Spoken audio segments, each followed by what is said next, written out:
Ahora sí. Bueno, seguimos un poquito con esto. Dice, características generales de recomendación del material. Dice, los útiles deben reunir las siguientes características generales. Adaptarse al uso que se destina y si procede, estar convenientemente calibrados. Antes de iniciar cualquier elaboración, conviene evaluar los medios de que se dispone y de su adecuación al tipo de preparación que va a realizarse. Bla, bla, bla, bla. En realidad, de lo que está hablando acá es que, obviamente, yo lo primero que voy a hacer es agarrar la receta que me trajo la persona, fijarme qué es lo que tengo que preparar y voy a ir a buscar el material que voy a necesitar para trabajar. ¿Mm? Una probeta, una pipeta, un vaso de precipitado, la balanza. De balanzas todavía no hablamos. Después ya en algún momentito vamos a hablar de balanzas. Entonces, obviamente yo voy a tratar de trabajar de la forma más ordenadamente posible. No voy a sacar todo, sino que voy a sacar únicamente todo ese material que yo sepa que voy a utilizar. Por dos motivos. Uno, para que no se me desordene. Y segundo, precisamente para no tener que ir a buscar cada cosa al lugar de almacenamiento cada vez que tengo que usar una cosa. Vuelvo a repetir, ustedes no llegaron a conocer el laboratorio de allá de la sede de Rincón, pero está todo guardado, está todo ordenado en vitrinas. Una vez que ustedes por lo general llegan, se acomodan, se ponen la chaquetilla, dejan las cosas ordenadas, y hay mesadas con baquetas para trabajar. Lo primero que tienen que hacer ustedes, lo primero, es agarrar el trabajo práctico, fijarse qué es lo que van a preparar en ese momento, e ir a buscar los elementos que van a utilizar. Obviamente, y vuelvo a repetir, es como hacer una torta, chicos. Si yo voy a hacer una torta, voy a buscar la batidora, la balanza para pesar, o la jarra medidora para la harina, para el azúcar, para la cantidad de huevos que necesite. No voy a empezar a sacar las salchichas, las manzanas, bueno, sí, si es una torta de manzana, sí. Y el arroz que no voy a usar en la torta. Porque me van a ocupar la mesada, un lugar que necesito el espacio. Entonces, uno siempre tiene que trabajar de manera ordenada para que el trabajo sea mucho más sencillo y más cómodo. Esto es bastante obvio, ¿no? Dice, después habla de un poco del lugar. Dice, estar diseñado de forma que tenga superficies lisas, de fácil limpieza, fácilmente lavado, desinfectado e incluso esterilizado si fuera necesario. Ninguna de las superficies que puedan entrar en contacto con el producto ha de ser susceptible de afectar la calidad del medicamento o de sus componentes. Obviamente ahí nos está hablando de la mesada de trabajo. La mesada de trabajo obviamente suele ser de materiales, como bien dice ahí, que sea de fácil limpieza. Y en algunos casos eventuales también necesita que sea estéril, o sea, que se tenga que esterilizar. Los materiales más usados por lo general es el mármol, vieron por esa superficie lisa que tiene, que es muy sencillo de limpiar, o el nerolite, esa superficie de plástico, que también es muy sencillo de limpiar. Obviamente no puede ser de madera, ni puede tener rugosidades, porque en esas rugosidades, como ocurre también en la madera, se junta mugre que aunque no la veamos, está. Básicamente eso dice. Estar fabricado de forma tal que ningún producto utilizado para el mantenimiento o para el funcionamiento de los aparatos, lubricantes, tintas, pueda contaminar los productos elaborados. Acá les habla obviamente, de los aparatos que puede haber dentro del laboratorio. Una impresora, una heladera, que suele haber heladeras, cualquier otra cosa. Obviamente, nosotros vamos a tener los insumos ahí adentro también del laboratorio.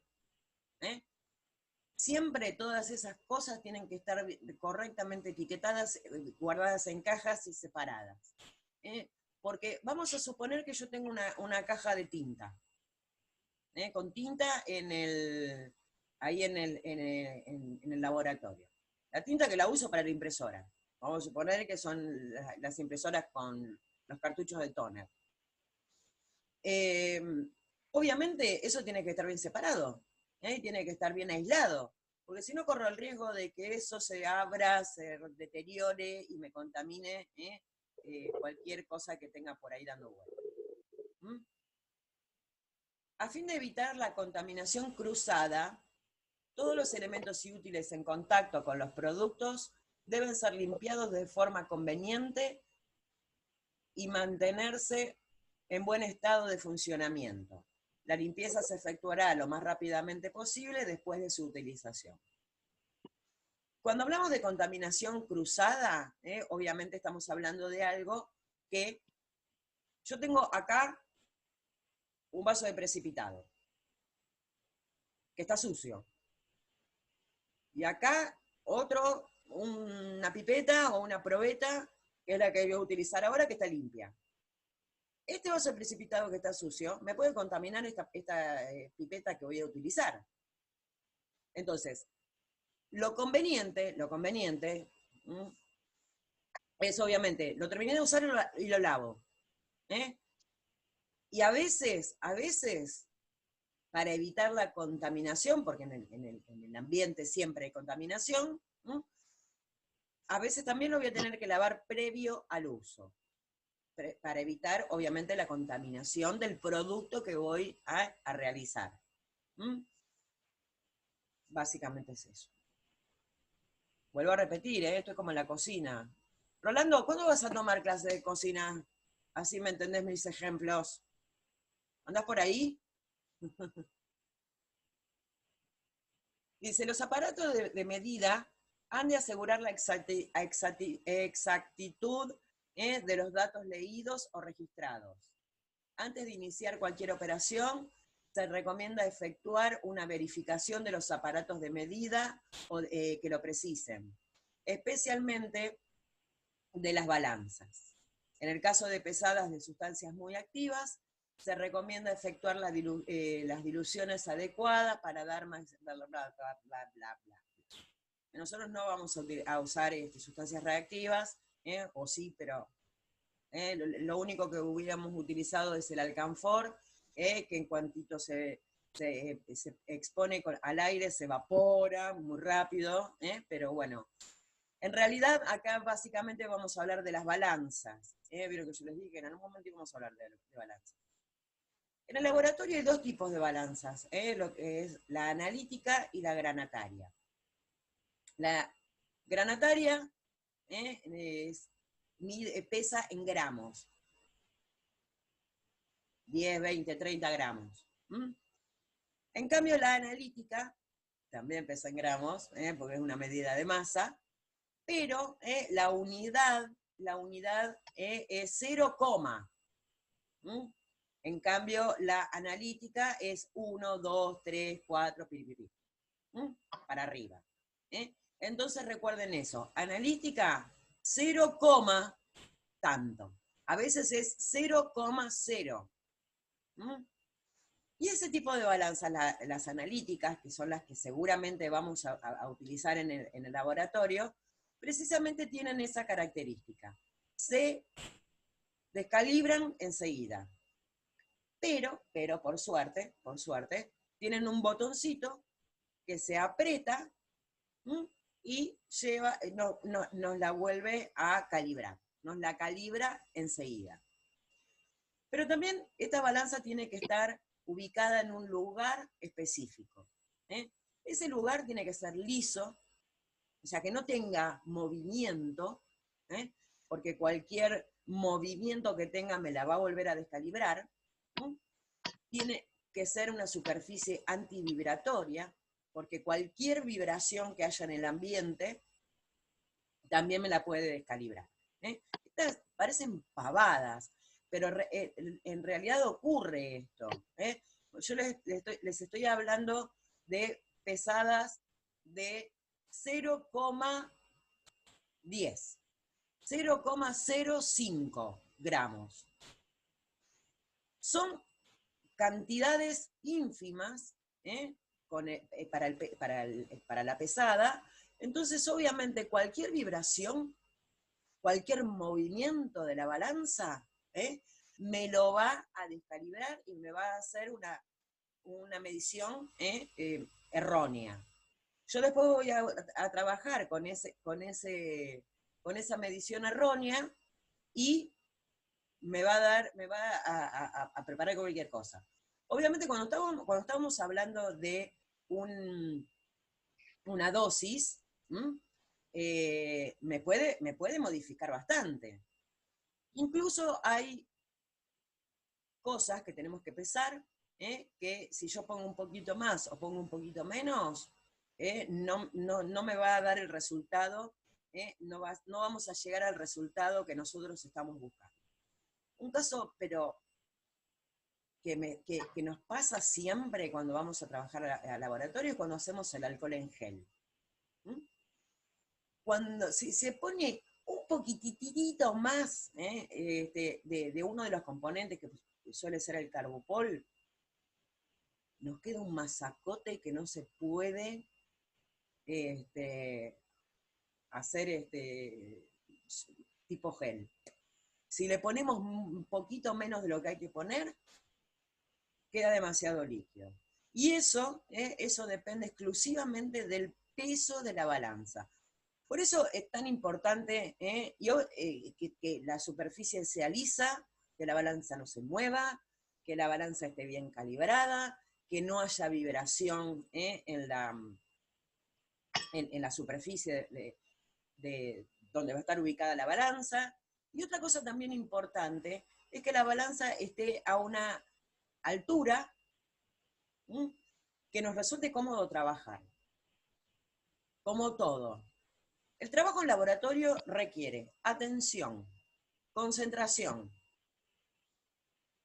requiere que no estemos distraídos, que estemos muy concentrados en eso, que no se nos mueva nada, tener todos los elementos a mano. Es un trabajo bastante complejo. Entonces, es complejo y divertido, ojo. No es lo mío. ¿Sos muy ansioso, Mauro? Más o menos. Bueno. No tanto por lo ansioso, sino que por lo demás. Profe. Sí. Y cuando yo aprendo a hacer las cosas, ¿las puedo usar para mí? No. Podés hacerlo después. Pero por lo general, o sea, todo lo que se hace en el laboratorio queda en el laboratorio. ¿Pero por qué? Porque ahí no vamos... ¿En mi casa? No, tampoco. No, en mi casa no podría hacer. Si lo podés hacer en tu casa, si respetas las normas de higiene, sí. El tema es que cuando nosotros vayamos a trabajar al laboratorio, si alguna vez podemos ir, no vamos a ser 2 personas o 3 personas que son lo que normalmente trabaja en un laboratorio. Vamos a hacer unos cuantos más. Entonces, eso va a estar todo contaminado. Va a estar todo contaminado y no lo van a poder usar porque está contaminado. Por eso todo lo que se prepara queda en el laboratorio. Lo único que a veces se les permite llevarse es el alcohol en gel, porque total es un desinfectante, así que... Así que bueno, como les decía, la balanza tiene que estar en un lugar cómodo, que nos resulte cómodo trabajar. Tampoco es conveniente estar todo el tiempo parado, porque la verdad que llega un momento que uno se cansa. Bien. Después les habla de contar con una fuente de agua potable purificada, equipo que asegure la calidad del agua corriente, liberándola del cloro, metales pesados, arrastres arcillosos, recogidos en la cañería, durante la circulación, bla, bla, bla, bla, bla. ¿Mm? En realidad el agua que se utiliza para cualquier preparado en el laboratorio no es agua de la canilla.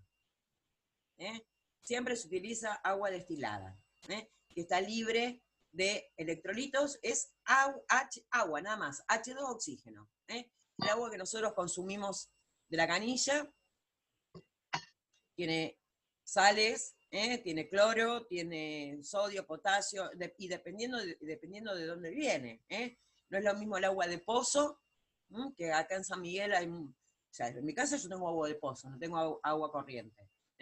Y en muchos lugares de San Miguel y de alrededores, en Gran Buenos Aires, hay agua de pozo. Obviamente es agua que está bastante contaminada. Por más que nosotros la podamos ingerir, de hecho mi mate está hecho con el agua de pozo, nunca me pasó nada, pero puede ser una fuente de contaminación, obviamente no se utiliza para el preparado de estas cosas. El agua de la canilla, vamos a suponer que estamos en Rincón, allá en el laboratorio, tampoco se puede utilizar, porque las cañerías siempre están contaminadas, entonces no se utiliza. Todos los preparados que vamos a realizar en el laboratorio, se utiliza agua destilada. Profe. Sí. Y con respecto a lo que decían en la tele que enseñaban a hacer alcohol al 70%, decían Sí. que si no tenés agua destilada puedes usar agua hervida, digamos, y la dejas enfriar. Sí. ¿Quedaría lo mismo, digamos? Sí, en realidad la diferencia que hay entre el agua destilada y el agua hervida, el agua destilada es vuelvo a repetir, agua pura, es H2O, 2 hidrógenos, 1 de oxígeno, nada más. Obviamente tampoco tiene contaminantes bacterianos. El agua de la canilla, si bien va a tener electrolitos y otras cosas, también va a estar contaminada. Lo que yo logro con el hecho de hervirla y después dejarla enfriar, es matar a los bichos, a toda la contaminación bacteriana que pueda llegar a tener ese agua, las mato. No las voy a eliminar, van a quedar en el agua muertas, pero no me van a hacer nada porque están muertas. Y como después ese alcohol al 70 lo voy a utilizar en forma tópica, o sea, no me lo voy a tomar, ni lo voy a inyectar, ni nada, o sea, no va a entrar a mi organismo, sino que va a estar en forma externa, no me va a provocar absolutamente nada. Pero ojo, porque hay una confusión bastante importante con respecto a esto de hervir el agua y dejarla enfriar.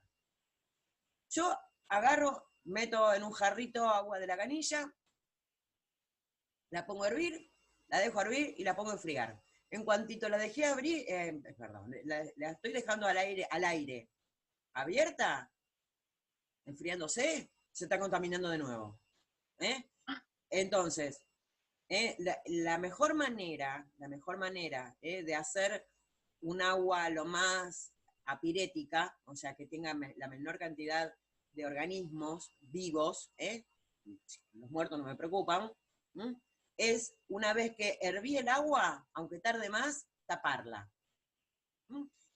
Obviamente también tratar de usar una pava, o cualquier otra superficie que tenga una superficie de contacto con el exterior mínima, porque no es lo mismo hervir el agua en una cacerola que tiene así grandota, que en una pava que tiene el piquito chiquitito. ¿Quedó claro eso? Sí, profe, gracias.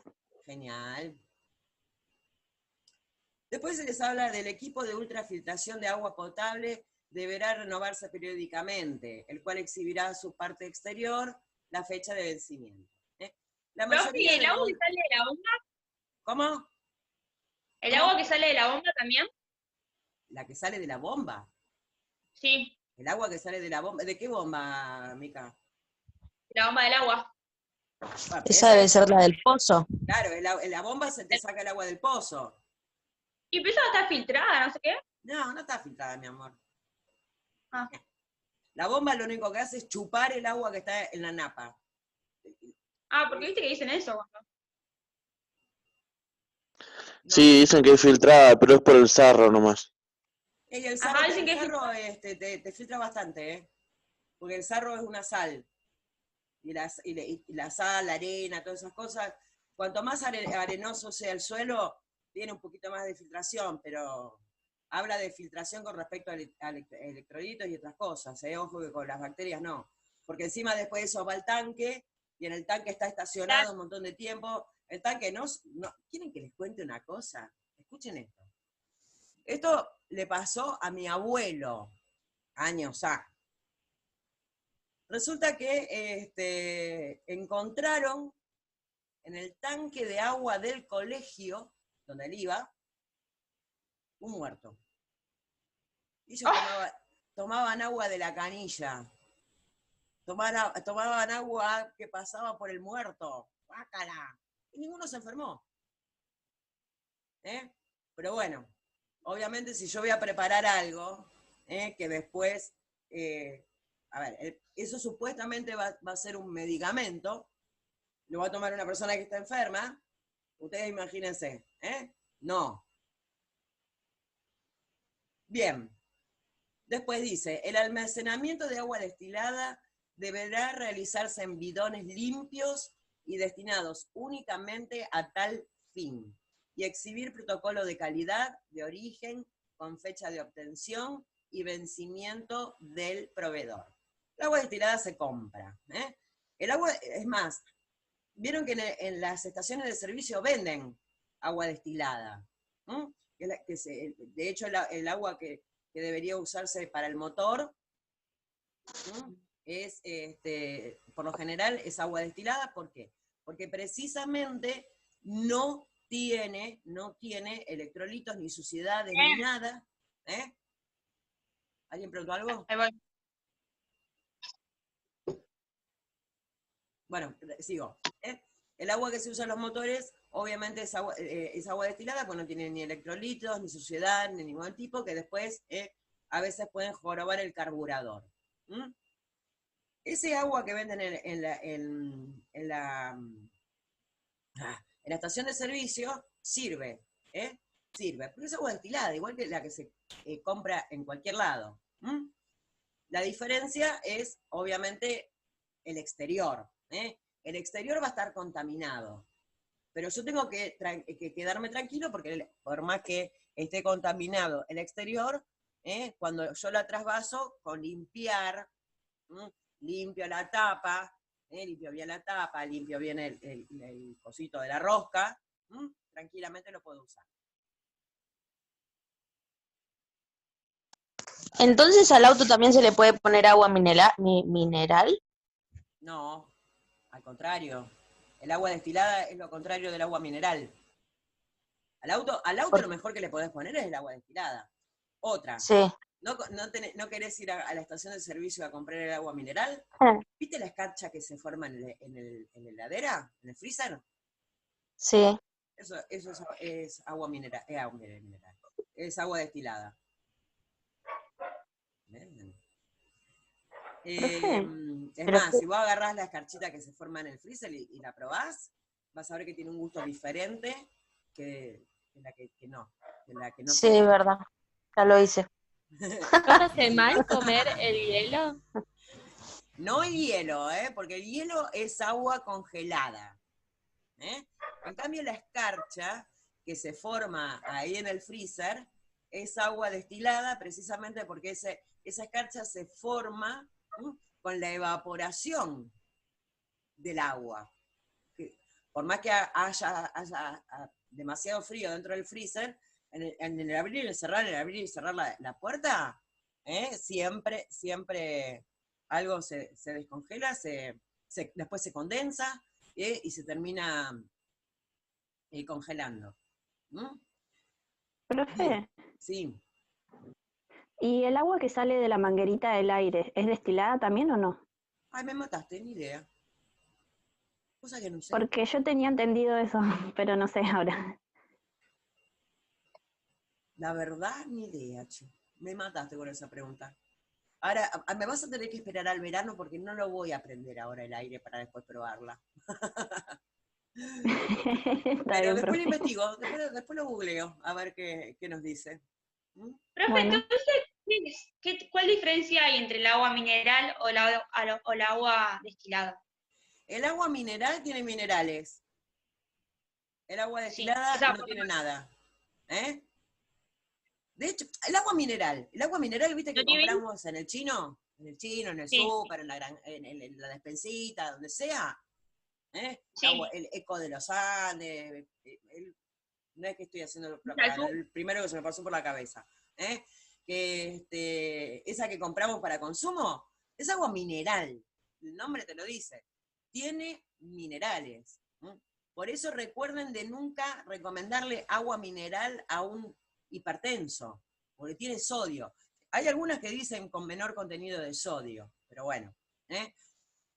En cambio, el agua destilada no tiene nada, absolutamente nada, nada más que oxígeno e hidrógeno. La composición química del agua es la combinación de dos hidrógenos con un oxígeno, H2O. Esa no se puede tomar. Es lo único que... Esa no se Perdón. puede tomar. Y no es conveniente tampoco tomar agua destilada, ¿eh? Te puede dar un Por poquito de eso. diarrea, un poquito bastante de diarrea. ¿Eh? Ojo. Bien.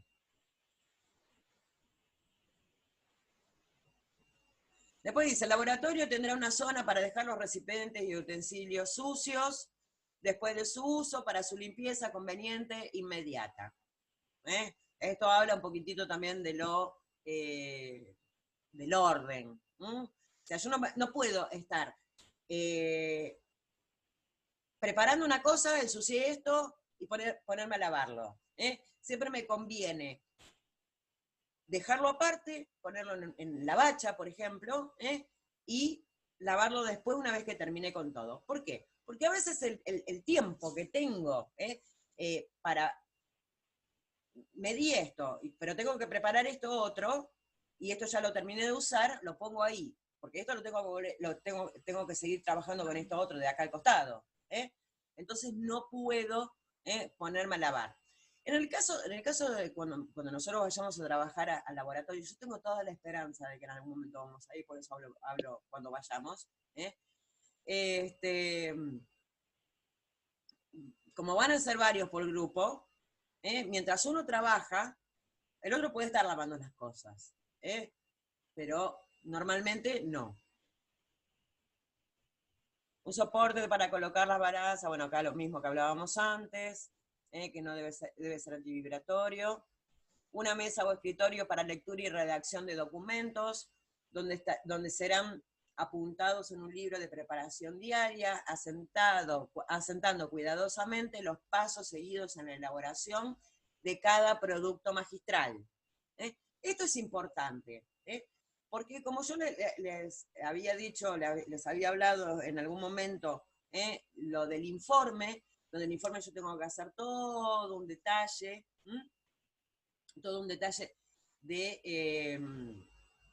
de cómo es el procedimiento, de qué le puse, qué no le puse, cuánto tiempo lo batí, cuánto tiempo lo agité, cuánto tiempo lo calenté, bueno, lo que haya que hacer, para que después, si algo no salió bien, me puedo fijar en todo ese informe y decir, bueno, me salió mal porque la pifié acá.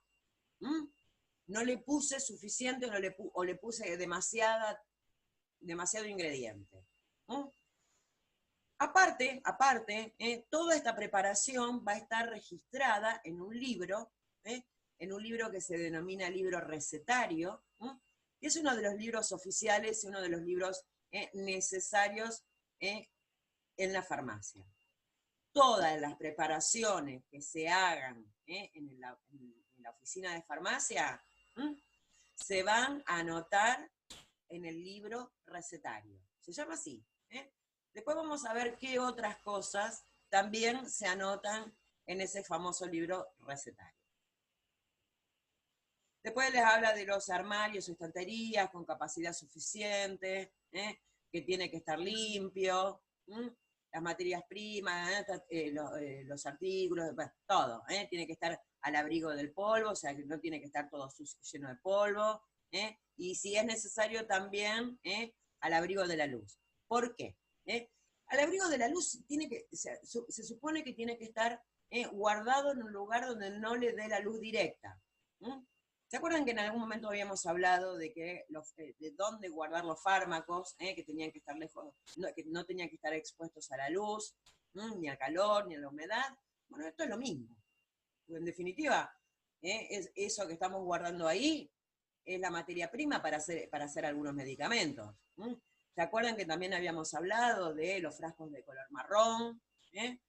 Todas esas cosas. Por lo general, obviamente, ese tipo de cosas no van a estar en vitrinas, en vitrinas que son de vidrio. Por lo general van a estar guardadas en armarios cerrados, con me tapa la luz y esas cosas. Refrigerador o heladera con termómetro, para marcar la temperatura adecuada de conservación para productos termolábiles. Puede haber una heladera común o corriente, pero lo ideal es una heladera especial que viene con un termómetro. Yo a la heladera común le tengo que poner un termómetro. Le tengo que poner un termómetro, si es una heladera común y corriente. Hay heladeras... me queda un minuto todavía. Hay heladeras que ya vienen con el termómetro incorporado y uno lo tiene que estar mirando todo el tiempo que esté en condiciones. La manipulación de sustancias cáusticas e irritantes debe ser realizada bajo campana de extracción. La campana de extracción es una campana, como la campana de la cocina, no o como el extractor, que chupa el aire, y nosotros obviamente vamos a estar separados de eso que puede ser irritante, y la campana esta va a chupar todo. Bien. Se nos está terminando el tiempo. Así que, bueno, vamos a cortar acá. Y ahora cuando terminemos esto les paso